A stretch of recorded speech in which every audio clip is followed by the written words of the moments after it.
श्रीपादराजम शरणम प्रपद्ये. आता आपले पहिले 4 अध्याय पूर्ण झालेले आहेत आणि आपण 5व्या अध्यायाला सुरुवात करत आहोत.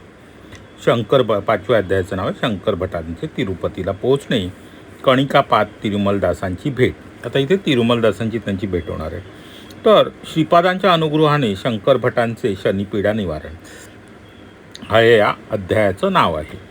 मी माझ्या प्रवासात परमपवित्र तिरुपती महाक्षेत्रास आलो.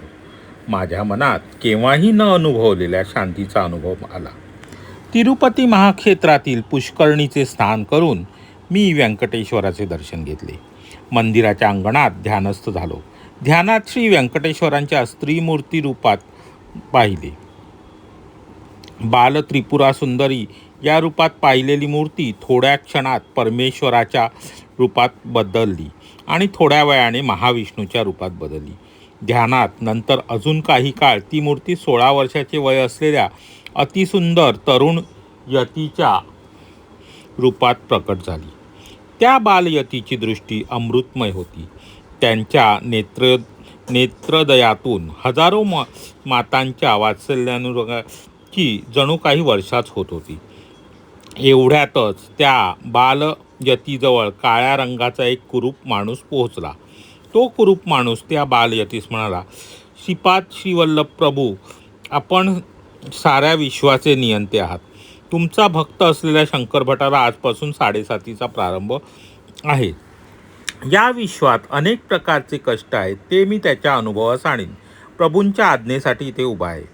करुणासागर प्रभू म्हणाले, अरे शनीश्वरा, तू प्रारब्धाचे कारण आहेस व जीवांना कर्मफलिताचे अनुभव करून त्यांना कर्मबंधापासून मुक्त करतोस.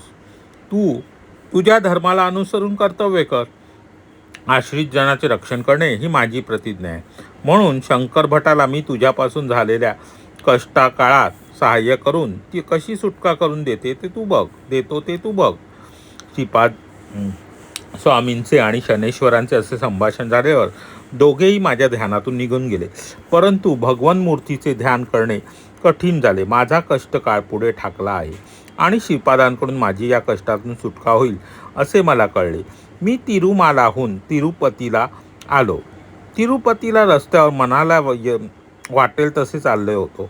मन चंचल होते. एक न्हावी मला बळजबरीने थांबवून गरजला, तू 20 वर्षापूर्वी घरातून पळून गेलेला सुबैया आहे. तुझे आईबाप काळजी घेत आहेत. तुझी भार्या रजस्वला झाली आहे. ती वयात आली आहे. त्यामुळे तू तिचा स्वीकार कर आणि मुलाबाळांसहित सुखी राहा. नंतर मी स्पष्ट केले, अहो, मी शंकर भट नावाचा कन्नड देशात राहणारा ब्राह्मण वाटसरू आहे आणि पुण्यक्षेत्र संचार करिता येत आहे. मी दत्तभक्त आहे. श्री दत्तप्रभू श्रीपाद श्रीवल्लभ या नावरूपाने अवतरले आहेत. हे ऐकून मी करंगुडीला परायण आरंभले आहे. परमपवित्र गायत्रीची शपथ घेऊन सांगतो, मी ब्रह्मचारी आहे. तुम्ही म्हणता तो सुभय्या न्हावी नाही. आता बघा, या अध्यायाची सुरुवात कशी आहे की इथे शंकर भटांना 7:30 लागणार आहे आणि श्रीपाद श्रीवल्लभ त्या 7:30पासून त्यांचं कसं शनिपीडा जी असणं त्याच्यापासून कसं निवारण करणार ते सांगणारा हा अध्याय आहे. आणि जेव्हा शंकर भट हे तिरुपतीला पोचलेले आहेत, प्रवास करत करत तिरुमाला येथे पोचलेले आहेत, तेव्हा त्यांनी ध्यानास सुरुवात केली. तर पुष्करणीमध्ये स्नान करून ते ध्यानासाठी बसलेले असताना त्याला प्रथम व्यंकटेश्वरांना त्यांनी स्त्रीमूर्ती रूपात पाहिले, नंतर बाल त्रिपुरा सुंदरी रूपात पाहिलं आणि थोड्या वेळाने ते त्यांना परमेश्वराच्या रूपात दिसले आणि नंतर ते त्यांना महाविष्णूच्या रूपात बदलले. आणि नंतर काही काळ अजून गेल्यानंतर ते 16 वर्षाच्या सुंदर तरुण यती समाज दिसू लागले आणि त्या बालयतीचे जे दृष्टी होती अत्यंत अमृतमय होती आणि त्याच्यातून हजारो मातांच्या वात्सल्यासारखं वात्सल्य प्रकट होत होतं असं इथे उल्लेख केलेला आहे. आणि याच्यानंतर काय झालं तर तिथे एक काळी कुरूप असा माणूस त्या प्रकट झाला आणि काळ्या रंगाचा माणूस तो बालयतीला म्हणजे ते कोण होते, श्रीपाद श्रीवल्लभ होते. तो म्हणाला, श्रीपाद प्रभू, तुम्ही साऱ्या विश्वाचे नियंते आहेत आणि तुमचा जो भक्त आहे शंकर भट त्याला आता 7:30 सुरू होणार आहे. तर त्याला त्याच्या प्रारब्धाप्रमाणे मी कठीण असे अनुभव देईन, तर त्याच्यासाठी मला आज्ञा द्यावी असं ते म्हणतात. तेव्हा श्रीपाद श्रीवल्लभ त्याला काय म्हणतात, की तू तुझे कार्य कर, प्रत्येकाला आपल्या कर्मबंधांप्रमाणे तू त्यांना हे कर आणि त्याच्यातनं कर्मबंधातून मुक्त कर असं ते शनैश्वराला म्हणतात. आणि तू माझ्या भक्ताच्या वाट्याला जे काही आणशील त्याच्यातनं त्याला कसं सोडवायचं हे मी पाहून घेईन असं त्यांनी सांगितलं. आणि त्यानंतर ते दोन्ही मूर्ती त्यांच्या ध्यानातून अदृश्य झालं. आणि हे सगळं शंकर भटांना हे त्यांच्या ध्यानामध्ये दिसते, लक्षात घ्या. आणि जेव्हा ध्यानातनं ते दोघेही अदृश्य होतात, त्यानंतर काय होतं, तर त्यानंतर ते ध्यानातनं अदृश्य झाल्यानंतर काय होतं, तर त्यांना त्या पुढे ध्यान करणं कठीण होऊन जातं. आणि मग ते त्या तिरुमालाहून निघून तिरुपतीला जाण्यास निघतात. आणि वाटेत जसे जमेल तसे ते चालत असतात, कारण का हे सगळं ऐकल्यानंतर त्यांचं मन खूप चंचल झालेलं असतं. आणि ते वाटेत त्यांना तिकडे रस्त्यावर एक माणूस भेटतो, तो थांबतो आणि त्यांना म्हणतो, अरे तू सुबैया आहेस ना, तू 20 वर्षापूर्वी घरातून पळून गेलेला सुबैया आहेस.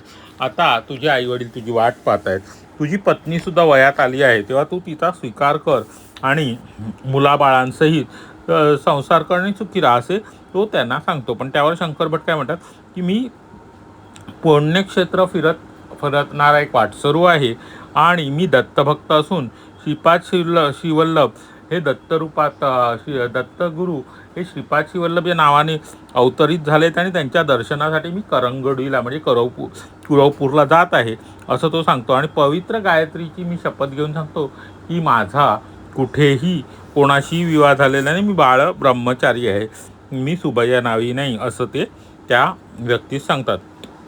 परंतु त्याने माझ्या शब्दाकडे लक्ष दिले नाही. तेथे पुष्कळ लोक जमा झाले होते. सर्वजण मला दोष देत होते. मला सुबैयाच्या घरी नेण्यात आले. सुबैयाचे वडील मलाच त्यांचा मुलगा समजून अनेक प्रकारे माझी समजूत काढली. नैतिकतेचे धडे देऊन शिकू लागले की मी त्यांना सोडून जाऊ नये. रजस्वला स्त्रीला सोडून जाणे हा महा अपराध आहे. त्यातील एक माणूस म्हणाला, सुबैया दाढी आणि मिशांमुळे ओंगळ झाला आहे, त्याचे शौर्य कर्म केल्यास पूर्वीची कळा येईल. मी सुबैया नाही असे मी अनेकदा तक्रार करूनही त्यांनी ऐकले नाही. बळजबरीने त्यांनी माझे शौर्य कर्म केले. गुळगुळीत गुंडू केला. दाढी व मिशा काढून टाकल्या होत्या. माझ्या गळ्यातील पवित्र यज्ञोपवीतसुद्धा काढून टाकले. माझ्यासाठी त्यांच्या माहितीतल्या एका मांत्रिकाला बोलवण्यात आले. त्याने चित्रविचित्र अशी वेशभूषा केली होती. त्याचे भयंकर कटाक्ष माझ्या हृदयाला बोचले आणि तीव्र वेदना झाल्या. माझा हात पाय डोक्यावर धारदार सुरीने वार केला गेला. त्यावर लिंबाचा रस आणि अतिशय विविध प्रकारचे रस ओतले गेले. मला तो त्रास सहन होत नव्हता. घर सोडल्यानंतर सुबैयाला ब्राह्मणभूताने पछाडले. त्या कारणाने हा जानवे घालून मंत्र बरळतो असा निर्णय घेण्यात आला. तिरुपतीला आलेला ब्राह्मण समाजसुद्धा गप्प राहिला. त्या नगरात आलेला वाटसरू सुबैयाच आहे. त्याला एका ब्रह्मराक्षसाने बाधले आहे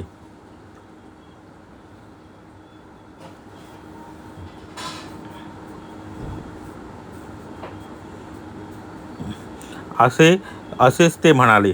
मला गावातील मोठ्या श्रेष्ठ ब्राह्मणाकडे नेले गेले. मी कन्नड देशीय स्मार्त ब्राह्मण आहे, भारद्वाज गोत्राचा आहे. नमक चमक मला येते, मी दररोज संध्यावंदन करतो असे मी त्यांना सांगितले. पण त्या ब्राह्मणांचा माझ्यावर विश्वासच नव्हता. सुबैयास एका कन्नड ब्राह्मण भूताने झपाटले. त्यासाठी योग्य ती चिकित्सा करून परत पूर्वीसारखी करावे असे त्या ब्राह्मणांनी सांगितले. तर बघा, त्या माणसाने शंकर भटांना पकडलेला आहे आणि शंकर भटांना तो काही ऐकायला तयार नाही. आणि त्याला पकडून शंकर भटांना घेऊन त्यांनी तिथे आणखीन लोक जमा झाले आणि तिथे ते त्यांना आता सुबैयाच्या घरी घेऊन आले. सुबैयाच्या वडिलांनी सुद्धा त्याला नैतिकतेचे धडे गेले की आता आम्ही वृद्ध झालो आहोत, आता आमची काळजी घेणे तुझं कर्तव्य आहे. तुझी पत्नी रजस्वला झाली आहे तर तिला असं सोडून जाऊ नये, असं सगळे नैतिकतेचे त्याला धडे देण्यात आले. काही जणांनी सांगितलं की ह्याची दाढी मिशांमुळे हा ओंगळ दिसतो, तर त्याची दाढ्या मिशा काढून टाका असं सुद्धा सांगितलं. बळजबरीने त्याचे पूर्ण शौर्य कर्म म्हणजे त्याच्या दाढी मिशा काढून टाकल्यानंतर त्याला गुळगुळीत गुंडू करण्यात आले. नंतर मग त्या मांत्रिक त्याच्या गळ्यातली यज्ञोपवीत काढून टाकले, म्हणजे जे जानवं असतं ते सुद्धा काढून टाकलं आणि त्यांच्या एका मांत्रिकाला सुद्धा बोलवलं. त्या मांत्रिकाने काय सांगितलं की या सुबैयाला एका ब्राह्मण भूताने पछाडलेला आहे, म्हणून तो ब्राह्मण म्हणून तो हे सगळं म्हणतोय. त्या सुबैयाने शंकरभटांनी अनेक वेळा प्रयत्न केला सांगायला की मी ब्राह्मण आहे, मला नमक चमक सगळं येतं, मी कर्नाटक स्मार्त ब्राह्मण आहे, भारद्वाज गोत्रात माझा जन्म झालेला आहे, अशी सगळी माहिती देऊन सुद्धा त्यांना त्यांच्यावर तिकडचे तिरुपतीमधले ब्राह्मणसुद्धा काही विश्वास ठेवत नाहीत आणि त्यांच्यावर योग्य चिकित्सा करावी असं सांगितलं जातं. त्यांच्यावर धारदार शस्त्रांनी वार केले जातात, त्याच्यावर लिंबू पिळलं जातं, त्याच्या त्यांना खूप वेदना होतात. घावाने झालेल्या त्रासाने मी बेशुद्ध झालो. माझे रुदन केवळ अरण्य रुदनासारखेच झाले. शुद्धीवर आलो तेव्हा माझ्यासमोर माझ्यासारखाच काळे तेज असलेला एक विकृत आकाराचा माणूस बसलेला आहे असे मला समजले. तो माझ्याशी काही न बोलता माझ्यामध्ये सामावून गेला, माझ्याशी तदाकार झाला. साडेसातीच्या प्रभावाने माझे नशीब कोलांट्या उड्या मारत आहे आणि 7.5 वर्ष माझा अत्यंत कष्टकाळ आहे आणि श्रीपादवल्लभ माझे रक्षण करतील असे मला सुचले. तेवढ्या तापात सुद्धा मी श्रीपाद शिवल्लभांचे नामस्मरण करीत होतो. श्रीचरणांचे नामस्मरण केल्यामुळे माझा त्रास कमी होण्यास सुरुवात झाली. मांत्रिक मात्र कोंबड्या बकऱ्यांचे बळी देत चित्रविचित्र पूजा करीत होता. मला मात्र पथ्याचा आहार दिला होता. सुबैयाला ब्राह्मण भूताने बाधले आहे, त्यामुळे त्याला शाकाहारच दिला पाहिजे असे मांत्रिकाने सांगितले. मला बळजबरीने मांसभक्षण सुद्धा ग्रहण करावयास लावतील याची मला चिंता होती, पण श्रीपादांच्या अनुग्रहाने मला शाकाहार दिला गेला. त्याचे मनाला बरे वाटले. 3 दिवस मी तीव्र नरक यातना भोगल्या. त्या स्थितीमध्ये सुद्धा श्रीचरणांचे स्मरण न चुकवता 4थ्या दिवसापासून वेदना नष्ट झाल्या. जे लोक माझ्या शरीरावर चित्रविचित्र असा प्रयोग करीत होते, भूतवैद्य मधून त्यांच्या शरीरावर चाबकाचे फटके मारत होता. भूतवैद्य मधून माझ्या शरीरावर चाबकाचे फटके मारत होता. श्रीवल्लभ शरणम शरणम या दीनतेने हाक मारीत मी रडत होतो. दत्तांची अनन्य भक्ती सेवा करणाऱ्याला ही अशी नरकबाधा कशी होते याचं मला आश्चर्य वाटलं. तेवढ्यात एक चमत्कार झाला. माझ्या शरीरावर तापकाचे फटके मारूनही मला किंचित सुद्धा त्रास झाला नाही. याउलट मांत्रिकच त्रासाने गळाबळा लोळू लागला. तो मला मारत होता, पण त्याच्या माराचा त्रास त्यालाच होत होता. हे कसे घडले हे त्यालाच समजत नव्हते. तो माझ्याकडे विचित्र नजरेने पाहत होता. मी मात्र श्रींचीच दिव्य लीला आहे हे समजून हसलो. मी पथ्याचं जेवण जेवत होतो, त्यामुळे ते अतिशय रुचकर होते. मी पोटभर जेवण्यास सुरुवात केली. जेवण श्रीपादांचा प्रसाद म्हणून जेवत होतो. तो मांत्रिक मात्र आवडीचे कोंबड्या बकऱ्या खात असला तरी त्याला विषासारखे भासत होते. त्याची तब्येत पण क्षीण होत गेली. तो मला त्रास देण्याचे सोडून केवळ मंत्र पूजा वगैरे करून वेळ घालवित होता. माझा इलाज सुरू झाल्यापासून दुसऱ्या दिवशी त्याचे घर जळून गेले. त्या दिवशी त्याच्या घरात अग्नी प्रज्वलित करण्यात आला नव्हता, तरीसुद्धा सगळ्याच देखत अग्नी प्रकट झाला आणि क्षणार्धात ते भस्मसात झाले. 6व्या दिवशी तो निस्तेज चेहऱ्याने सुबैयाच्या घरी येऊन म्हणाला, सुबैयाला लागलेले ब्राह्मणभूत मांत्रिक आहे. उपचार सुरू केल्याने त्याच्या घराला मांत्रिक प्रयोगाने दग्ध केले. तसेच वेताळ वगैरे अनेक क्षुद्र शक्तींचा प्रसन्न करण्यास अनेक प्रकारच्या पूजा कराव्या लागतील. त्यासाठी मोठी धनराशी लागेल. मंत्रतंत्राचा काहीच उपयोग नव्हता. मांत्रिक धनाच्या आशेने असे वागतो आहे हे मला माहीत होते. विधिविधान मानून मान खाली घालून सुबैयाच्या पत्नीला माझीच पत्नी म्हणून स्वीकार करण्याची वेळ आल्यास त्याच्यापेक्षा अधिक लाजिरवाणी परिस्थिती काय असणार. त्यापेक्षा मोठा विश्वासघात कोणता असू शकतो याची खंत वाटली. विधी माझ्या जीवनाशी एवढ्या क्रूरतेने खेळत आहे असं हे समजत नव्हते. का खेळत आहे हे समजत नव्हते, उलगडत नव्हते. माझे काळीच करवतीने कापत असल्याचा अनुभव येत होता. मी सुबैयाच्या आईवडिलांना सांगितले, माझे मायबाप तुमच्या सर्व स्थावर व जंगल संपत्तीची विक्री करून या मांत्रिकाच्या मायाजाळात पडू नका. मी तुम्हाला माझ्या आईवडिलांसारखेच मानतो. तेवढ्यात मला मांत्रिकाकडून मुक्ती मिळाली. सुबैयाचे आईवडील आनंदित झाले. त्यांच्या डोळ्यातील आनंद पाहून माझे डोळे पण ओले झाले. परस्त्री माते समान असते, म्हणून मी नैतिक अधपतनापासून माझी रक्षा करावी अशी श्रीपादांना प्रार्थना केली. येणाऱ्या संकटातून माझे रक्षण करावे अशी प्रार्थना मी श्रीपादांना केली. माझा इलाज सुरू झाला. 7व्या दिवशी माझी सेवा करणाऱ्या सुबैयाच्या पत्नीला म्हणालो, माझ्या बाबतीत तू काय समजतेस? मी खरा सुबैयाच आहे, यावर तुझा विश्वास आहे का? त्यावर ती म्हणाली, मी 2 वर्षाची असताना माझे लग्न झाले. मग आता माझे वय 22 वर्ष आहे. माझा पती तुम्ही आहात की नाही ते परमेश्वरालाच माहीत, दुसऱ्या कोणालाही माहीत नाही. नूतन यौवनात पदार्पण केलेल्या कोणत्याही पुरुष आपल्या पत्नीला पाहून स्थिर राहू शकत नाही. आपण इतका त्रास सहन करीत असताना सुद्धा मला पत्नी या नात्याने स्वीकारलं नाही. आपण स्पर्शसुद्धा केला नाही. असे सगळे उत्तम संस्कार असणाऱ्यालाच शक्य आहे. तुमच्याविषयी माझे कोणतेच मत नाही. मी माझ्या घराच्या कुळाचाराला अनुसरून सदाचारी जीवन कंटायचे ठरवले आहे. माझे पती असल्यास तुमच्या या चरणदासीला सोडून जाऊ नये. माझा नवरा घरून पळून जाऊन 20 वर्षे झाली. माझा विवाह बालपणात झाला, तो मला नकळतच. या कारणास्तव तुम्ही मला आपली पत्नी म्हणून स्वीकार करू शकता. मी तुमच्या पावलाचे अनुसरण करीन. तुम्ही नेहमी स्मरण करता ते श्रीपाद श्रीवल्लभ कोण? ते सद्गुरू असल्यास ते जटिल समस्येचे धर्मसंमतपूर्ण निवारण करावे. त्यांनी या समस्येचे धर्मसंमत निवारण करावे अशी मी त्यांना प्रार्थना करीन. आता बघा, शंकर भटांना पुढे त्यांच्या त्रास द्यायला, म्हणजे मांत्रिकांनी त्यांना त्रास द्यायला सुरुवात केली आणि त्या त्रासामुळे ते बेशुद्ध झाले. आणि जेव्हा ते शुद्धीवर आले तेव्हा ते खूप त्यांचं जे काही होतं रुदन म्हणजे रडणं होतं ते अरण्य रुदन म्हणजे काय? अरण्य रुदन हा शब्द अतिशय सुंदर इथे शब्द. अरण्य म्हणजे जंगलामध्ये कोण असतं का? फारसं कोणी नसतं. आणि जंगलात जर आपण जाऊन मोठमोठ्याने रडलो तर तिथे आपलं रडणं ऐकण्यासाठी कोणी नसतं. तसं काहीसं शंकर भटांसोबत झालं. ते काही त्रासाने जे काही रडत होते, पण तिथल्या कोणत्याच व्यक्तींनी त्यांच्या त्या त्रासाकडे लक्ष दिलं नाही, दुर्लक्ष केलं. त्याच्यामुळे त्यांना कोणावरही त्याचा परिणाम झाला नाही. ते शुद्धीवर जेव्हा आले तेव्हा त्यांच्यासमोर एक काळी व्यक्ती बसलेली होती आणि ती त्यांच्यासारखीच दिसत होती. आणि त्यांनी त्यांच्या शरीरामध्ये प्रवेश केला त्या काळ्या आकृतीने.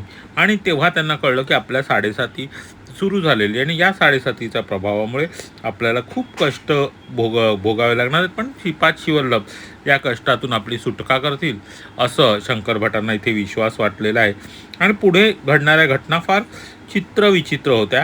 कारण का तो जो मांत्रिक होता, तो मांत्रिक कोंबड्या बकड्या यांचे बळी देऊन वेगवेगळ्या प्रकारच्या पूजा करीत होता. आणि अशा सगळ्या पूजा करीत असताना सुद्धा तो शंकर भटांना मात्र पथ्याचा आहार देत होता. कारण शंकर भट हे म्हणजे त्यांच्या दृष्टीने जो सुबैया होता त्या सुबैयाला ब्राह्मण भूताने पछाडलेले आहे, त्यामुळे त्याला पथ्याचा आहार दिला पाहिजे असे त्या मांत्रिकाचे मत होते. आणि अशा प्रकारे तो मांत्रिक त्यांना त्याच्यावर चापकाचे फटके मारी.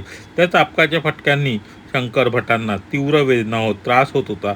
परंतु त्यांनी ज्या नरक यातना सतत 3 दिवस भोगल्यानंतर त्यांच्या परिस्थितीमध्ये आणि ते सगळं होत असताना सुद्धा ते श्रीपाद श्रीवल्लभांचं स्मरण करत होते. आणि काही 3 दिवसानंतर त्या सगळ्याचा फरक पडला की जेव्हा मांत्रिक त्यांना चापकाचे फटके मारू लागला तेव्हा त्याचा त्यांना त्रास न होता त्या मांत्रिकालाच त्याचा त्रास होऊ लागला आणि मांत्रिक गडाबडा लोळू लागला. त्याला आश्चर्य वाटलं आणि त्याने मग म्हटलं की सुबैयाला एका मांत्रिकाच्या भूताने झपाटलेले आहे, त्याच्यामुळे असे सगळे होत आहे असे त्यांनी सांगितले. आणि मग त्याच्यानंतर त्यांनी काय सांगितलं की आता त्याच्यासाठी मांत्रिकाचं घरसुद्धा त्याच्यामुळे अग्नीमध्ये जळून दग्ध झालं होतं. आणि त्यावर त्यांनी म्हटलं की ह्या सुबैयाच्या ज्या भूतांनी पछाडलं त्याला क्षुद्र शक्ती येतात, त्यामुळे त्याच्यासाठी विशेष पूजा करावी आणि त्याच्यासाठी मोठी धनराशी लागेल असं त्यांनी सांगितलं. तेव्हा सुबैयाना असं सांगितलं की सुबैयाने त्या म्हणजे शंकरभटांनी विचार केला की हा मांत्रिक हा काही खरा नाही आणि हा यांना फसवतोय. त्यामुळे त्याच्यासाठी त्यांना पूर्ण घरदार विकून तो जर खर्च केला तर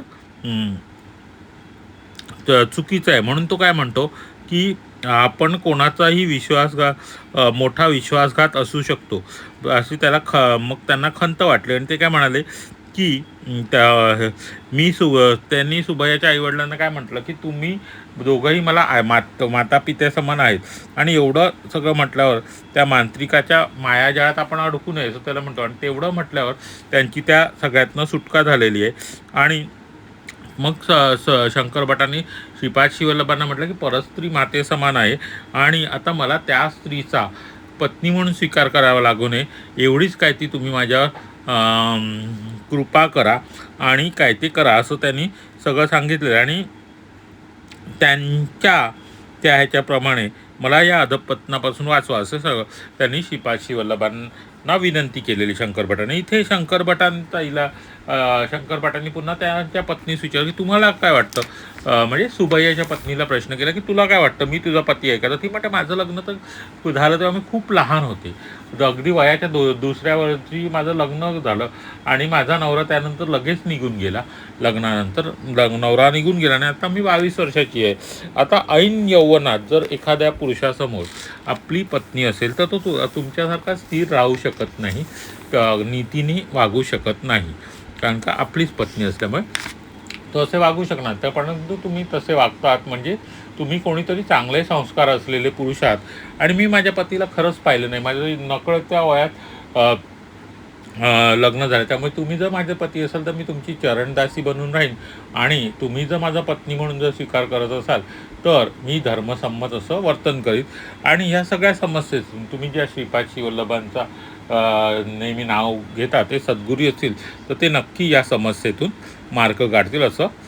आणि तिने तशी श्रीपाद शिवल्लभांना प्रार्थनासुद्धा केली. तिचे वक्तव्य मला योग्य असल्यासारखे वाटले. त्यावर मी म्हणालो, श्रीपाद शिवल्लभ साक्षात दत्तप्रभूच आहेत. या कलियुगात त्यांनी अवतार घेतला आहे. प्रस्तुत ते कुरवपुरात आहेत. या कल्पनेस अनुसरून त्यांचे वर्णन असते.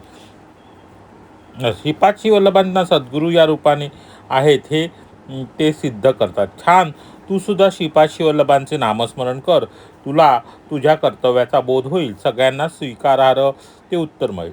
त्या दिवशी वाड्यात एक भविष्य सांगणारा एक चांडाळ जंगम शैवपंथी आला. त्या माणसाकडे ताडपत्री ग्रंथ होते. त्या परिसरातील सर्वजणांना तो थोड्याच कालावधीत फार आदरणीय झाला. त्याला भेटलेल्या सर्वांना तो भूत, वर्तमान आणि भविष्याची माहिती सांगत होता. त्याच्याजवळचे ताडपत्र ग्रंथ नाडी ग्रंथ असून त्याला रमलशास्त्र असे नाव होते. त्यातील विषय अचूक असून त्यात सांगितलेल्या घटना बरोबर घडतात असे तो सांगत असे. त्यांच्या विनंतीला मान देऊन तो सुबैयाच्या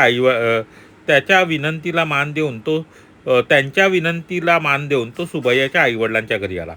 त्याने माझ्या हातात थोड्या कवड्या देऊन मला त्या खाली टाकण्यास सांगितले. त्यानंतर काही आकडेमोड करून त्या ताडपत्राच्या ग्रंथातून एक पत्र काढले व त्याने ते वाचण्यास सुरुवात केली. प्रश्न केलेला माणूस शंकरभट नावाचा कन्नड ब्राह्मण आहे. श्रीपाद शिवल्लभांच्या चरित्राचे तो लिखाण करेल. पूर्वजन्मी हा व ह्याचा मित्र कंदुकू नावाच्या गावात थोड्याच दूर असलेल्या मोगलीचरला या ग्रामात जन्मले. जुगार खेळण्यात त्यांची विशेष आसक्ती होती. त्या ग्रामात एक प्रसिद्ध स्वयंभू दत्ताचे देऊळ होते. श्री दत्त देवालयात अर्चकाच्या भावाच्या रूपात जन्मास आला. श्री दत्त देवालयाच्या अर्चकाच्या भावाच्या रूपात जन्मास आला. भावाच्या अनुपस्थित पूजा व इतर विधी हाच करत असे. दत्त देवालयाच्या प्रांगणात हा व ह्याचा मित्र दोघेही जुगार खेळण्यात मग्न असत. ही अत्यंत आक्षेपार्ह बाब होती. त्याच्या मित्रावर एके दिवशी खेळताना त्याने विशिष्ट अशी अट ठेवली.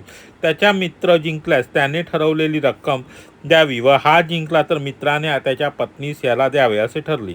या कराराला साक्ष म्हणून दत्तप्रभूच आहेत असे प्रमाण मानून त्यांनी खेळण्यास सुरुवात केली. आता बघा काय झालं, ह्यांनी परत दत्तांकडे विनंती केलेली आहे आणि श्रीपाद शिवल्लभ प्रभूंकडे. श्रीपाद शिवल्लभ प्रभू यातनं नक्की काहीतरी मार्ग काढतील असे शंकर भटसुद्धा सुबैयाच्या पत्नीला म्हणत आहेत. आणि नंतर काय झालं, त्या दिवशी काय झालं, वाड्यात एक चांडाळ जंगम म्हणजे शैवपंथीय आला. आणि तो कसा होता, तो ताडपत्री ग्रंथ, त्याच्याकडे ताडपत्री ग्रंथ होते. आणि तो त्या सर्वजणांना थोड्याच कालावधीत त्या भागामध्ये तो आदरणीय झाला होता. तो त्याला भूत भविष्य वर्तमान सगळे माहीत आहे असे तो सांगायचा. आणि तो ताडपत्र ग्रंथ नाही, त्याच्याजवळचे ताडपत्र हे ग्रंथ नसून रमलशास्त्र असे नाव होते. ते रमलशास्त्र असे नाव होते त्याच्यावर. आणि त्यात बघून तो अचूक भविष्य सांगायचा. आणि असं भविष्य सांगताना जेव्हा सुबैयाच्या आईवडिलांनी त्यांना विनंती केली, त्यावर त्यांनी सांगायला सुरुवात केली की शंकर भट हा एक कोण आहे, कन्नड ब्राह्मण आहे. आणि तो त्याच्या हातात कवड्या दिल्यावर त्यांनी आकडेमोड करून ते सांगायला सुरू. आणि श्रीपाद शिवल्लभ चरित्राचे शंकर भट हे लिखाण करणार ते असं सुद्धा सांगितलं. आणि पूर्वजन्मी ते कुठे राहत होते, तर तो व त्याचा मित्र कुंदकूर या गावाच्या थोड्याच दूर असलेल्या मोगलचरला या ग्रामात राहत होते. ते दोघंही जुगार खेळण्यात अगदी अट्टल होते. म्हणजे अट्टल जुगारी असे, जुगार खेळण्याची त्यांना आसक्ती होती. आणि त्याच गावात प्रसिद्ध असे स्वयंभू दत्ताचे देऊळ होते. आणि त्या दत्ताच्या देवळाचा जो अर्चक होता, अर्चक म्हणजे कोण, पुजारी होता, त्याचा हा शंकर भट म्हणजे पूर्वजन्मातला, आताचा नाही, पूर्वजन्मातला शंकर भटाचा जो पूर्वजन्म होता त्याच्यामध्ये तो त्या पुजाऱ्याचा भाऊ होता. आणि जेव्हा त्याचा भाऊ नसायचा त्यावेळेला तो त्या देवळात पुजाऱ्याचं काम करायचं, पूजा अर्चेचं जे काही काम असायचं तो करत होता. आणि भावाच्या अनुपस्थित हा पूजाविधी तो करायचा.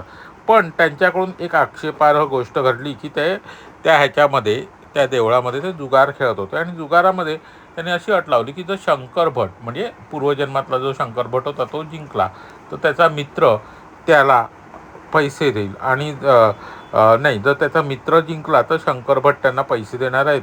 आणि शंकर भट जिंकला तर त्यांनी त्याच्या मित्राने आपल्या पत्नीस द्यावे असे ठरले. या कराराला साक्ष कोण होतं, दत्तप्रभू होते. आपल्या समक्ष हा वाईट खेळ चालू आहे हे चालू असलेला दत्तप्रभू बघतच होते. खेळामध्ये शंकर भट विजयी झाला. शंकराच्या मित्राने त्याच्या पत्नीस त्याला देण्यास नाकारले. भांडण मोठ्या माणसांपर्यंत गेले. गावातील सुज्ञ लोक एकत्रित आले आणि पवित्र अशा प्रत्यक्ष दत्तप्रभूंसमोरच एवढा मोठं दृष्कृत्य झालं आणि वक्रमार्गाने झाले. आणि परस्त्रीचा अक्षम्य गुन्हा आहे असे त्यांनी ठरविले. परस्त्रीचा मोह करून तिला वक्रमार्गाने प्राप्त करून घेण्याची इच्छा दर्शविल्याबद्दल शंकर भट यांच्या डोक्यावर गरम गरम तेल घालावे. तसेच खेळामध्ये आपल्या पत्नीला पणाला लावलेल्या त्याच्या मित्राला नपुंसकता सारखे अनुच्छेदन करावे. असे केल्यानंतर दोघांना ग्रामातून बहिष्कृत करावे. हा न्याय सुज्ञांनी दिला. त्या न्यायाची अंमलबजावणी करण्यात आली. शंकर भटांनी त्याच्या पूर्वजन्मी थोडं काळ दत्तसेवा केल्यामुळे या जन्मी देवभक्त म्हणून त्याचा जन्म प्राप्त झाला. आणि त्याचा मित्र सुबैया या नावाने शौर्य कर्म करणारा घरी परमपवित्र अशा तिरुपती क्षेत्रात जन्माला आला. त्यांचे मन चंचल असल्यामुळे तो वेडा होऊन लग्न झाल्यावर पळून गेला. सुबैयाची पत्नी निष्पाप आहे. तिच्या पातिव्रत्याच्या प्रभावाने सुबैयाच्या मनाची चंचलता कमी होऊन हे रमलशास्त्र ऐकल्याच्या दुसऱ्या दिवशी तो सुबैया परत येईल.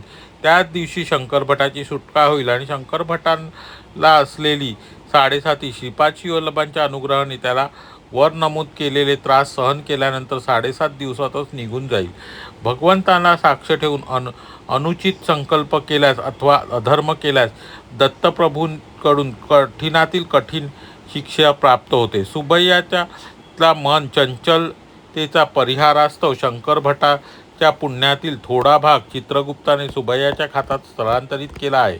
कर्माचा प्रभाव अत्यंत सूक्ष्म रीतीने काम करीत असतो. या सत्याची जाणीव ठेवून जीवाने सदैव सत्कर्मच करावे. किती खूप महत्त्वाचं वाक्य बघा. कर्माचा प्रभाव अत्यंत सूक्ष्म रीतीने काम करीत असतो व या सत्याची जाणीव ठेवून जीवाने नेहमी सत्कर्म करावे. दुष्कर्म कधीही करू नये. त्रिपूर देशातील अक्षय कुमार या नावाच्या मनमतस मन जैन मतस्थांकडून पिठापुरात श्रीप्रभूंची जन्मपत्रिका पोचेल आणि श्रीपादांचा अवतार गुप्त झाल्यानंतर काही शतकांनी हे घडेल. त्या अगोदर श्रीपादांच्या भव्य दिव्य लीला विलासाचे वर्णन करणारे श्रीपाद श्रीवल्लभ चरित्रामृत प्रकाशित होईल. आता बघा, आता इथे त्या रमलशास्त्र जाणणाऱ्यांनी सगळं सांगितलेलं की कसं त्या श्रीपाद श्रीवल्लभां चरित्रामध्ये त्यांनी लिहिणाऱ्या शंकर भटांनी त्यांच्या पूर्वजन्मात काय केलं होतं. अशा प्रकारे जुगार खेळ, आणि जुगार खेळमध्ये शंकर भट जिंकले आणि त्याच्या मित्रांनी त्याच्या पत्नीस देण्यास नकार दिल्यानंतर हा वाद तेथील जे कोणी अधिकारी होते त्यांनी तेथील मोठ्या माणसांपर्यंत पोहोचले आणि त्यांनी काय शिक्षा दिली की आपल्या मित्राच्या वाईट नजर ठेवल्यामुळे काय करावं, शंकर भटांवर, म्हणजे पूर्वजन्मीचे शंकर भट त्यांच्यावर त्यांच्या डोक्यावर गरम गरम तेल ओतण्यात यावे आणि त्याच्या मित्राला, ज्याने आपल्या पत्नीला पणाला आलं, त्याला नपुंसकत्व येईल असं त्याचं अंगछेदन करून त्या दोघांनाही नंतर ग्रामातून बहिष्कृत करण्यात यावं. असं करून त्या दोघांना त्या शिक्षा देण्यात आल्या आणि त्यांची अंमलबजावणी करण्यात आली. आणि पुढच्या जन्मात आता हे दोघं जण, शंकर भटांचं काय झालं तर शंकर भटांनी थोडीशी का होईना दत्तभक्ती केलेली होती, म्हणजे त्यांच्या भावाच्या अनुपस्थितीत त्यांनी जी काही पूजा अर्चा केली होती, त्यामुळे ते कोणत्या जन्मास येणार होते तर ते शंकर भट दत्तभक्त म्हणून जन्माला आले. ते शंकर भट म्हणून, तो जी व्यक्ती होती ती शंकर भट म्हणून पुढच्या जन्माला, आणि त्याचा जो मित्र होता तो सुबैया म्हणून जन्माला आला आणि तो शौर्य कर्म करू लागला आणि त्याच्या मनामध्ये चंचलता निर्माण झाली आणि त्या चंचलतेमुळे तो घर सोडून गेला. पण त्याच्या पत्नीच्या जे काही सद्गुण आहे त्याच्यामुळे आता काय होणार, हे रमलशास्त्र ऐकल्याच्या दुसऱ्या दिवशी त्याच्यामध्ये स्थिरता निर्माण होऊन तो पुन्हा घरी येणार आहे आणि शंकर भटांची सुटका होणार. आणि शंकर भटांच्या मागे लागलेली 7.5 अशा रीतीने या तासातून मुक्त झालं 7.5 दिवसात संपणार असं त्यांनी सांगितलं. आणि भगवंताला साक्ष ठेवून जे काही आपण कर्म करत असतो त्याच्या कर्माचं आपल्याला फळ मिळत असतं, म्हणून नेहमी आपण सत्कर्म करावं असंही त्यांनी सांगितलं. आणि श्रीपाद श्रीवल्लभांची जन्मपत्रिका एका जैन मतस्थाकडून पिटिकापुरास पोहोचेल असंही इथे सांगितलं. म्हणजे काही श्रीपाद श्रीवल्लभ चरित्रातल्या ज्या लीला आहेत त्याचं वर्णन ह्या रमलशास्त्र सांगणाऱ्या व्यक्तींनी केलेलं आहे. आता श्रीपाद वल्लभांच्या करुणेने मी कसे करावे. दुसऱ्या दिवशीच सुबैया स्वगृहास परतला. त्याच्या मनाचे चंचलत्व पूर्ण मिटून तो स्वस्थित चित्त झाला होता. सुबैयाच्या पत्नीस मी माझी बहीण मानले व सुबैयाच्या मातापित्यांची परवानगी घेऊन मी चिंतूर प्रांतातील काणिपाकम ग्रामास पोहोचलो. आता बघा काय झालं, मग सुबैया दुसऱ्या दिवशी आलेला आहे, तो त्याचं चित्त स्थिर झालेलं आहे आणि मग त्याच्या पत्नीला शंकरभटांनी आपली बहीण मानून त्याच्या आईवडिलांची आज्ञा घेऊन शंकरभट तिकडनं निघालेले आहेत.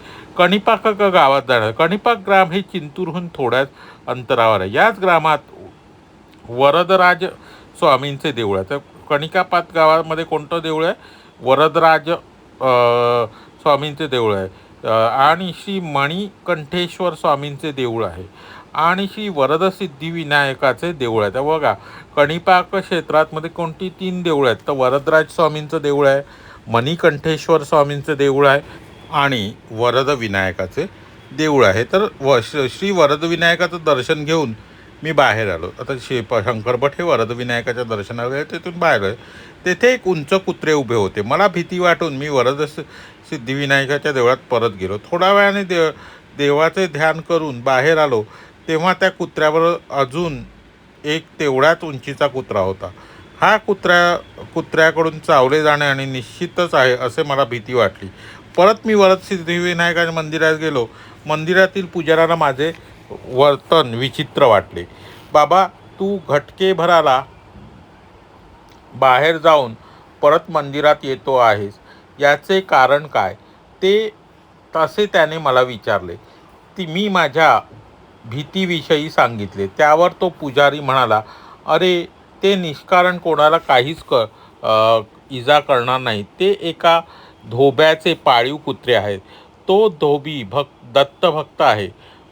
श्री दत्तप्रभू वल्लभ श्रीपाद श्रीवल्लभ या नामाने श्री दत्तांची भूमीवर अवतार घेतला आहे असे तो सांगत असतो. धोब्याच्या देवालयात प्रवेश निषिद्ध नाही, तरीसुद्धा तो देवळामध्ये येत नाही. तो त्याच्या कुत्र्यांना पाठवतो. श्री स्वामींचा प्रसाद त्याचे गाठोडे बांधून मी कुत्र्यांना देतो व ते गाठोडे घेऊन ते त्याच्या मालकाला नेऊन देतात. ते 2च कुत्रे आले असे सांगितले. एकूण 4 कुत्रे एकत्र आल्यावरच मी प्रसाद देतो. इतर 2 कुत्रे आले का ते पाहू. आम्ही बाहेर येईपर्यंत 4 कुत्रे तेथे होते. 4ही कुत्रे माझ्या 4ही बाजूंनी आले व त्यांनी मला घेरले. पुजारी म्हणाला, कुत्र्याच्या मर्जीप्रमाणे तू धोब्याकडे जा, तुला शुभकारक होईल. माझ्या जीवनातील प्रत्येक घटना श्रीपाद श्रीवल्लभांच्या निर्देशानेच घडत असते हे मला जाणवले. सुबैयाच्या घरात घडलेल्या घटनेवरून कुळ कर्म भेद करू नये असे मला वाटले. मी एका चांडाळ ब्राह्मण कुळात जन्म घेऊ शकतो आणि या जन्मीचा ब्राह्मण दुसऱ्या जन्मात चांडाळ म्हणून जन्म घेऊ शकतो.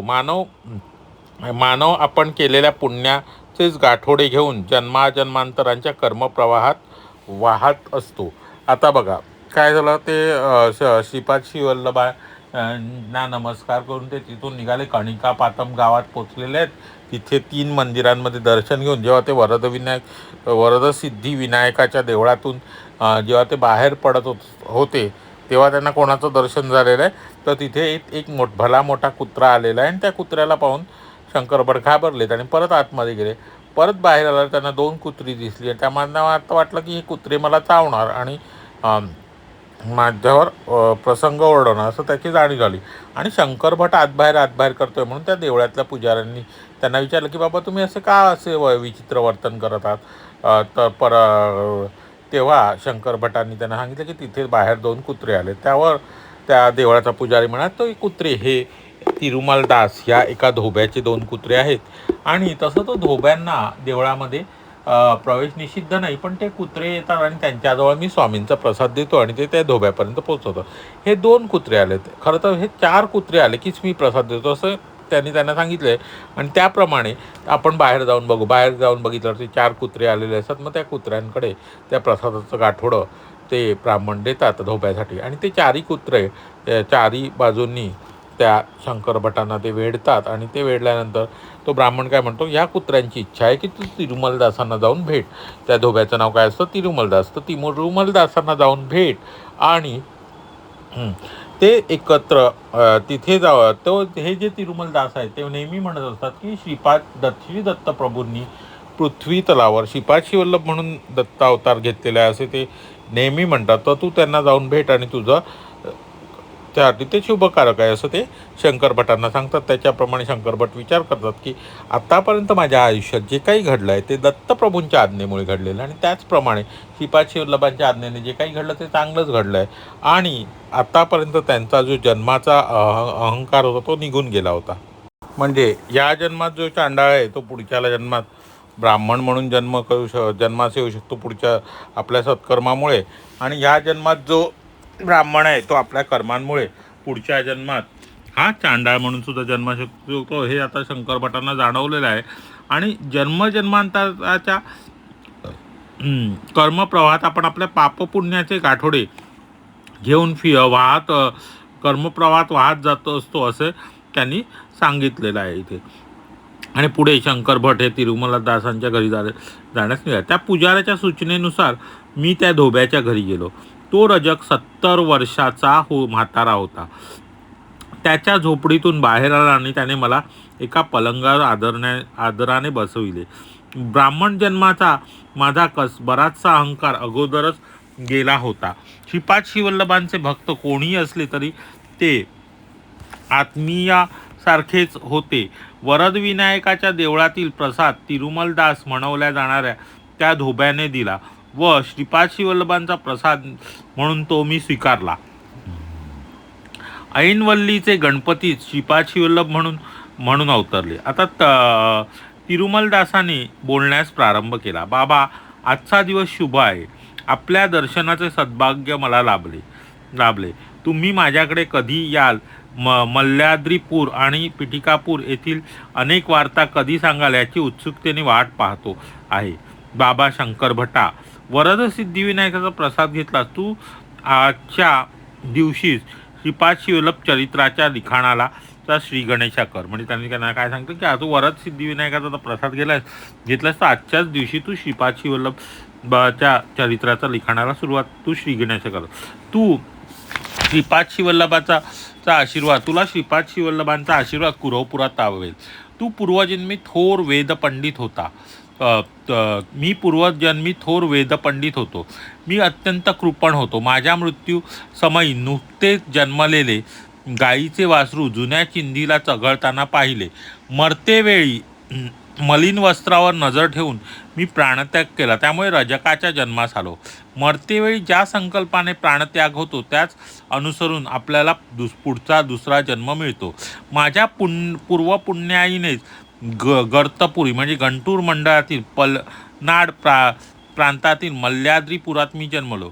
हे मल्ल्याद्रीपूर कालांतराने मल्लिदी या नावाने ओळखले जाऊ लागले.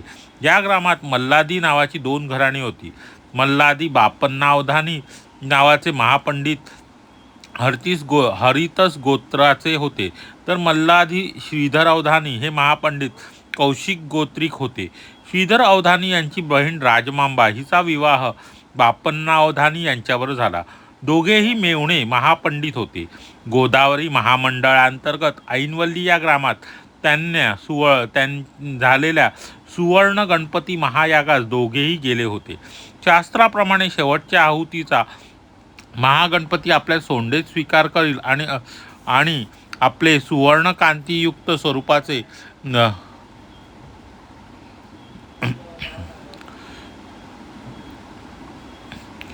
स्वरूपाचे दर्शन देईल असे काही विद्वानांचे मत होते. त्या महायज्ञाचे प्रथमाचार्य असलेल्या दोन्ही महापंडितांनी शपथ घेतली की वेदसंहितेनुसार सर्व विधींचे काटेकोरपणे व्यवस्थापन होईल.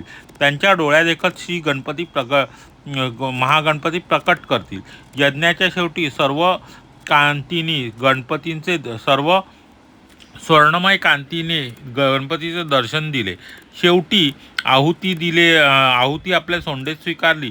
मी स्वतः संपूर्ण कलेने आणि सद्गुणांनी गणेश चतुर्थीच्या दिवशी श्रीपाद शिवल्लभ रूपाने थोड्याच काळात अवतार घेईन असे सुद्धा जाहीर केले. यज्ञास आलेले सगळेच लोक आता आश्चर्यचकित झाले होते. आणि काय झालं होतं, पण त्या सभेत 3 नास्तिक होते. दिसले ते सगळेच इंद्रजाल होते, महेंद्रजाल होते. यज्ञ समाप्तीच्या वेळी गणपती अजिबात साकारला नव्हता. ते सत्य असेल तर गणपतींनी पुन्हा एकदा पुरावा द्यावा असा त्यांनी वाद घातला. होमकुंडातील विभूतीने मानवाचा आकार घेतला व त्यानंतर गणपती स्वरूपात रूपांतरित झाली. नंतर गणपतीचे रूप बोलू लागले. मूर्खांनो, त्रिपुरासुराच्या वधाच्या आधी शिवाने बलिचक्रवर्तीचा निग्रह करण्यापूर्वी तसेच शिवाने आत्मलिंग घेऊन जाणाऱ्या रावणास विरोध करतेवेळी भगवान विष्णूने महिषासूर वधाच्या वेळी पार्वतीनी आणि पृथ्वीचा भार घेण्यापूर्वी आदिशेषाने सर्व सिद्धी होण्यासाठी सिद्धमुनींनी जगावर विजय साधण्याच्या निमित्ताने मन्मथाने याचप्रमाणे सकल देवतांनी माझी आराधना करूनच अभिष्ट प्राप्त केले. सगळ्या शक्तींचे मीच भंडार आहे. मी सर्व शक्तिमान आहे. दिव्य शक्ती व राक्षस शक्ती सुद्धा माझ्यामध्येच आहेत. सर्व विघ्नहर्ता मीच आहे आणि सर्व विघ्नकर्ता मीच आहे आणि विघ्नहर्ता सुद्धा मीच आहे. दत्तात्रय म्हणजे कोण समजला? हरिहर पुत्र असलेल्या धर्मशास्त्र दत्तात्रय आहे. विष्णू रूपात ब्रह्मारुद्र रूप विलीन झाले तेच दत्तरूप होय. धर्मशास्त्र रूपात गणपती षण्मुख रूप विलीन झालेले ते रूपसुद्धा दत्तरूपच आहे. दत्तात्रय हे सर्व काळ त्रिमूर्ती स्वरूपच आहेत.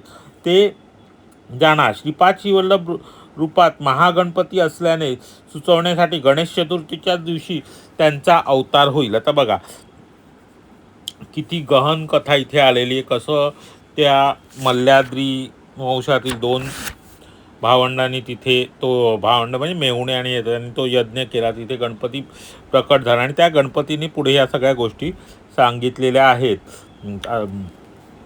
की श्रीपाद श्रीवल्लभांचा जो जन्म आहे तो गणेश चतुर्थीच्या दिवशी आणि द्वारेच ते सुचवले जाईल की ते गणपतीचाच अवतार आहे. त्याचप्रमाणे सुब्राह्मणांचे तत्व असलेले केवळ ज्ञान अवतार सुब्राह्मणांचे तत्व असल्याने ते केवळ ज्ञान अवतार म्हणून ओळखले जाईल. धर्मशास्त्र तत्वामुळे ते रूप सर्व धर्म आणि सत्कर्मांचे आदी मूळ असे समजले जाईल. हा येणारा अवतार माता पित्यांच्या संयोगाचे फळ नसेल, ज्योती स्वरूप मानवाकृतीचे रूप घेईल.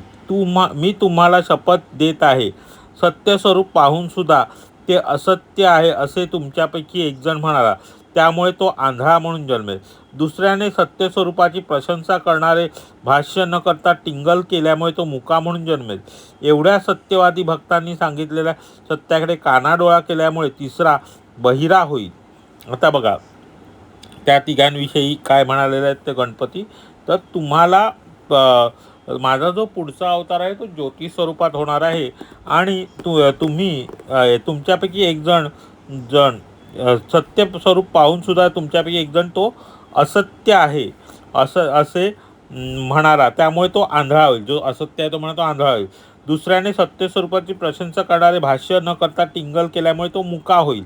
आणि तिसरा जो आहे त्यांनी सांगितलेल्या गोष्टींकडे सुद्धा कानाडोळा केल्यामुळे तो बहिरा होईल असे त्यांनी सांगितलं. माझ्या स्वयंभू मूर्तीचे दर्शन घेतल्यावरच तुमचे पापक्षालन होईल असे सुद्धा त्या गणपती. बाबा रे ते तिघही कणिकापूरमध्ये भावंडांच्या रूपात जन्मले. त्रिमूर्तीला दूषण दिल्यास ती स्वरूप दत्तास दूषण दिले असता अगणित आपत्ती कोसळतात. या तीन भावांची एका कणी साधारण 1 एकर आकारमानाची जमीन घेऊन मशागत करण्यास सुरुवात केली. त्या शेतात एक विहीर होती. मोटेच्या साह्याने ते पाणी शेतीत. एके वर्षी खूप दुष्काळ पडला. जमिनीत पाण्याची पातळी खूप कमी झाली. एके दिवशी विहिरीत असलेले सारे पाणी संपले. फावडा लागून रक्ताचा फवारा वर आला.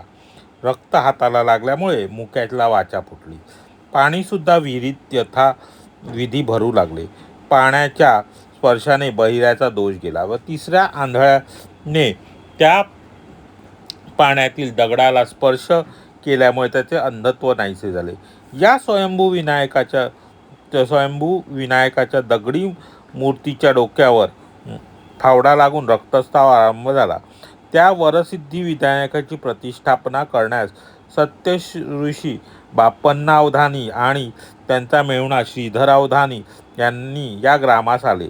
वरद विनायक त्यांना म्हणाले, महाभूमीतून मी या लोकात आलो. मी पृथ्वी तत्वावर अवतार घेतला आहे. या तत्वात कालांतराने अनेक बदल होतील. जलतत्वात, अग्नितत्वात, आकाश तत्वात माझे अवतरण आधीच झालेले आहे. ऐनवल्ली येथे झालेल्या महायज्ञातील भस्मानेच हे रूप धारण केले.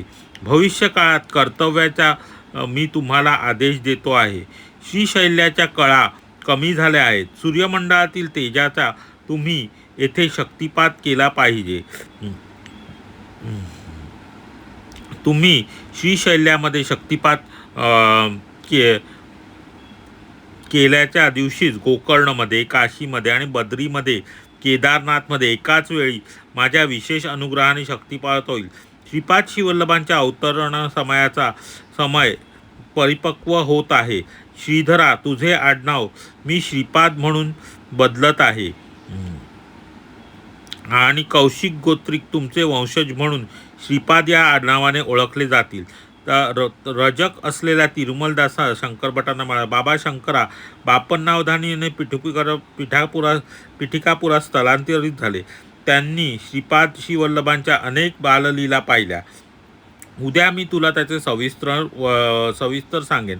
माझ्या पहिल्या बायकोपासून माझा एक मुलगा आहे आहे त्याचे नाव रविदास. तो कुरवपुरात राहत आहे आणि श्रीपादांची यथाशक्ती सेवा करीत असतो.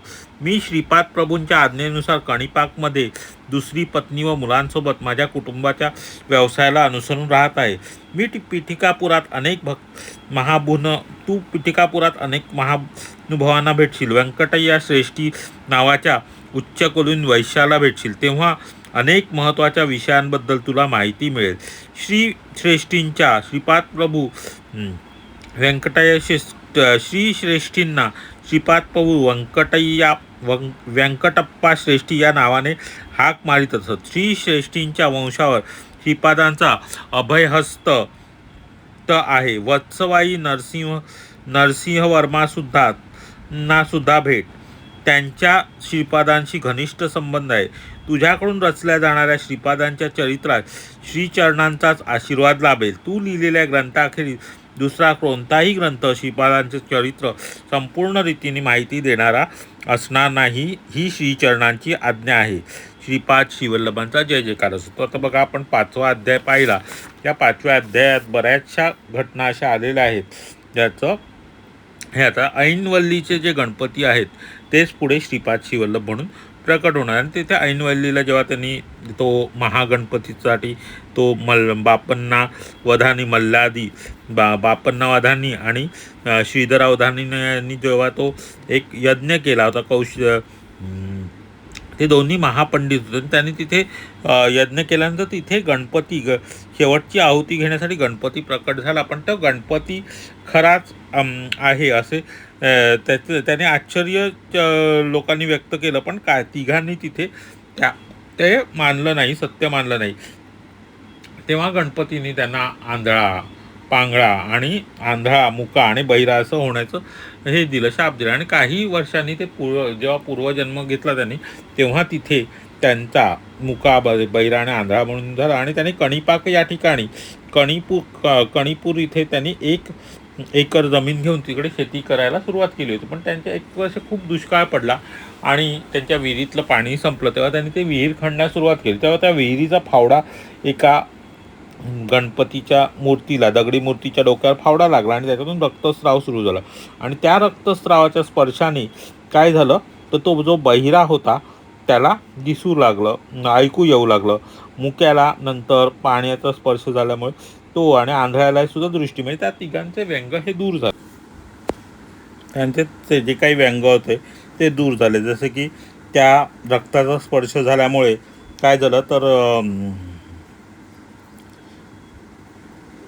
हाताला लागला, मुक्याला वाचा आली, विहिरीतील पाणी भरू लागले आणि त्या पाण्याच्या स्पर्शाने बहिऱ्याचा दोष दूर झाला. आणि आंधळ्याला त्या दगडाचा स्पर्श केल्यामुळे तेथील दगडाचा स्पर्श होऊन त्याचे अंधत्व नाहीसे झाले. आणि मग जी काही वरद विनायकाची मूर्ती जी त्यातनं निघाली, डोक्यावर वरद विनायकाच्या दगडी मूर्तीला फावडा लागल्यामुळे त्याच्यातनं रक्तस्राव होत होता. तर त्या वरद विनायकाच्या दगडी मूर्तीची प्रतिष्ठापना सत्यऋषीश्वर बापनावधानी आणि त्यांचे जे मेवणा होता श्रीधरावधानी यांनी केलेली होती. आणि वरद विनायक तेव्हा त्यावेळेला त्याने काय म्हणाले की महाभूमीत या लोकात मी पृथ्वी तलावर वेगवेगळ्या रूपात, म्हणजे जलतत्वात, अग्नितत्वात आणि आकाशतत्वात असे माझे अवतरण आधीच झालेले आहे. आता ऐनवल्लीच्या आलेल्या महायज्ञातील भस्माने हे रूप धारण केले आणि भविष्य काळामध्ये माझ्या शैल्यामधलं जे लिंग आहे तिथे कळा कमी होणार आहे. आणि त्याच्यामुळे सूर्यमंडळातून तुम्ही यज्ञ करून शक्तिपात घडून आणा. आणि तोच शक्तिपात त्यावेळेला गोकर्ण, काशीमध्ये आणि केदारमध्ये सगळ्या ठिकाणी होईल. आणि हा शक्तिपात झाल्यानंतर श्रीपाद श्रीवल्लभांचा अवतार समय हा आता परिपाक झाला, म्हणजे श्रीपाद श्रीवल्लभांचा अवतार लवकरच होणार आहे असं त्यांना सांगितलं. आणि श्रीधरावधान जे श्रीधराला तुझे आडनाव श्रीपाद असे बदलत आहे, म्हणजे श्रीधर अवधानी होते, त्यांचं आडनाव त्यांनी श्रीपाद केलेलं आहे. आणि कौशिक गोत्रिक तुमचे वंशज श्रीपाद या आडनावाने ओळखले जातील असं त्या गणपतीने त्यांना सांगितलं. आणि काय पुढे ते तिरुमलदास जे काय म्हणतात की पुढे हे जे बापन्ना अवधानी होते ते पिठिकापुरामध्ये स्थलांतरित झालेले होते. आणि तिथेच त्यांचा आता त्या पिठिकापूरमध्ये त्यांचा मुलगा, म्हणजे तिरुमलदासांचा मुलगा रोहिदास हा तिथे रजकाचे काम, रविदास हा तिथे रजकाचं काम करत होतो. तो त्यांच्या पहिल्या पत्नीचा मुलगा आहे आणि दुसऱ्या पत्नीसमवेत हे इथे कणिकापातामध्ये कणिपाकामध्ये ते आपल्या दुसऱ्या पत्नीसोबत राहत आहे. आणि ते श्रीपाद शिवल्लभांना काय म्हणतं, तिरुमलदास शंकर भटांना काय म्हणतात की पिठिकापुरामध्ये गेल्यावर तुला अनेक मोठ्या मोठ्या व्यक्तींच्या भेटी होतील. तिथे व्यंकटप्पय्या श्रेष्ठी नावाच्या उच्चकुलीन वैश्यास भेटलीस. त्यांच्या कडून तुला अनेक विषयांची माहिती मिळेल. श्रीवल्लभ प्रभू त्यांना व्यंकटय्या श्रेष्ठी असे म्हणतात. आता व्यंकटप्पय्या श्रेष्ठींना श्रीवल्लभ व्यंकटप्पा श्रेष्ठी म्हणतात. आणि तिथेच वत्सवाई नरसिंहवर्मासुद्धा ज्यांचे श्रीपादांचे घनिष्ठ संबंध होते आणि त्यांच्याकडून त्यांना चरित्र रचताना शंकर भटांना अनेक गोष्टींची माहिती होईल. आणि शंकर भट जे चरित्र रचणार आहेत ते श्रीपाद शिवल्लभांचं प्रमाण चरित्र असणार आहे. त्याच्या व्यतिरिक्त दुसरं कोणतंही चरित्र हे प्रमाण नसणार आहे किंवा संपूर्ण चरित्र म्हणून मानलं जाणार नाही असं त्यांनी सांगितलं होतं. तर इथे आपला हा 5वा अध्याय संपलेला आहे. श्रीपाद शिवल्लभ चरित्राचा 5वा अध्याय थोडासा मोठा होता. आपण एकाच ह्याच्यात सगळ्या गोष्टी पाहिलेल्या आहेत. तर नीट शांतपणे ऐका, समजून घेण्याचा प्रयत्न करा. आणि आजचा प्रश्न अगदी सोपा विचारतो. वरदविनायकाच्या मंदिरातून श्रीवल्लभांच्या आज्ञेनुसार तिरुमलदासांकडे शंकर भटांना घेऊन जाण्यासाठी किती कुत्रे आले होते? आता जेव्हा शंकर भटांना वरदविनायकाच्या मंदिराजवळून तिरुमलदासांच्या घरी नेण्यासाठी किती कुत्रे आले होते हे सांगायचं आहे. एवढंच आजचा प्रश्न आहे. तर आजचा अध्याय तुम्ही नीट ऐका, समजून घ्या आणि वाचन करा आणि या प्रश्नाचं उत्तर द्या. आपल्याला सगळ्या प्रश्नांची उत्तरं ही लिहून मला व्हॉट्सॲपला पाठवायची. ते सगळ्यांच्या लक्षात आलेलं. आता हा 10वा भाग आहे. याच्या आधी आपण 9 भाग हे ध्वनिमुद्रित म्हणजे आवाजामध्ये रेकॉर्ड करून आपण यूट्यूबला टाकलेले आहेत. हा आपला 10वा भाग आहे. या 10व्या भागामध्ये अनेक घटनांचा संबंध आला आहे. नीट शांतपणे ऐका. सुभयश घटनेवर मी कोणताही प्रश्न विचारला नाही, कारण घटना खूप सोपी होती, ती समजून घ्या.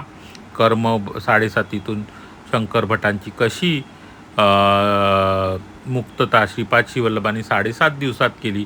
जे काही त्यांचे कर्मभोग होते ते 7.5 दिवसात भोगावे लागले. आणि ते कर्मभोगसुद्धा त्यांच्या वाट्याला का आले, तर त्यांचं पूर्वजन्मीचं कर्म म्हणजे 7.5मध्ये काय होतं, तर आपल्याला जो काही आपल्या कर्मबंध आहेत ते आपल्याला भोगायचे असतात. आपण पूर्वजन्मात काही जर वाईट वागलो असो, काही वाईट कर्म केलं, तर ते कर्म हे भोगावं लागतं. आणि शंकर भटांच्या आयुष्यात त्यांनी काय वाईट कर्म केलेलं ते आपण पाहिलंच आहे.